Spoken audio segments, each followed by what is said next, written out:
Former Auditor General Daniel Domelevo has described as disturbing comments by the Speaker of Parliament, Alban Bagme, about the Office of the Special Prosecutor.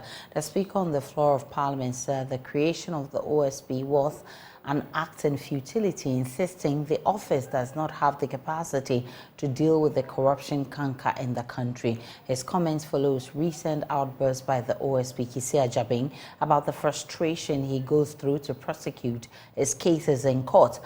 But Daniel Domelevo, speaking on PM Express, said the Speaker's comments confirms the concerns about duplication of institutions in the country.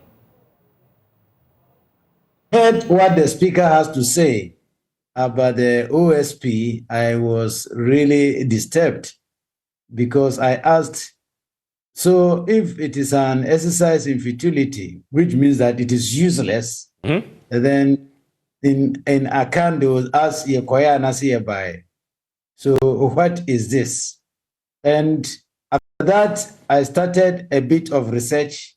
So I read the law, and what I found under section 4, subsection 2, to me is very disturbing. It reads, subject to clause 4 of Article 88 of the Constitution, the office shall, for the purpose of this act, be authorized by the Attorney General to initiate and conduct the prosecution of corruption and corruption-related cases, which means that the office is not as independent as we were made to believe. So the mandate still rests with the Attorney General.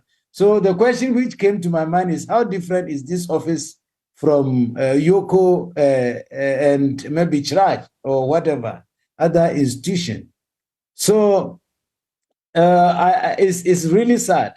But let me also say that the effect of what the OSP, and for that matter, any of the anti-corruption offices is doing, may not result into prosecution and conviction as expected by Ghanaians.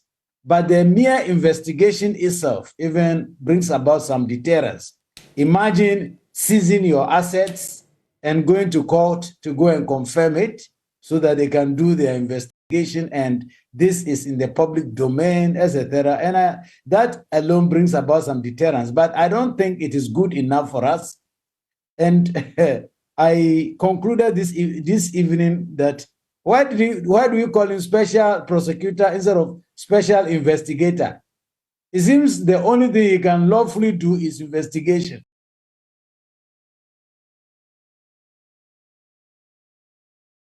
Former ranking member of Parliament's Constitutional Legal Parliamentary Affairs Committee, Inusaf Hussaini, also raising concerns about how the OSP applied the laws in prosecuting his cases. I've told you, and I'm saying it again on this platform, the Office of the Special Prosecutor has now been weaponized. They have clearly been weaponized. It hasn't been or has been weaponized? Has been. Has been weaponized by? Yes. No, has been weaponized by the office itself. We now know that there's a weapon to fight corruption. Okay? We don't know. And so, if I mean, anybody who has reasons to believe, just a few days ago, somebody was saying that he wanted to go and mass up before the office of the former president, a private office, to demonstrate on the Airbus issue. He was inviting the special prosecutor to reopen the matter. So clearly, it's a weapon. Clearly. Just like causing financial loss. Okay. And so what we need to do is for us to support the special prosecutor. There have been instances where we have not been amused at all by the conduct of the special prosecutor, and we wouldn't mince words. For instance, in the first time the special prosecutor went to court on Cecilia DePa's case, he had clearly misread the act, because the act, section 32, talks about going to court within a time frame after the seizing of the property.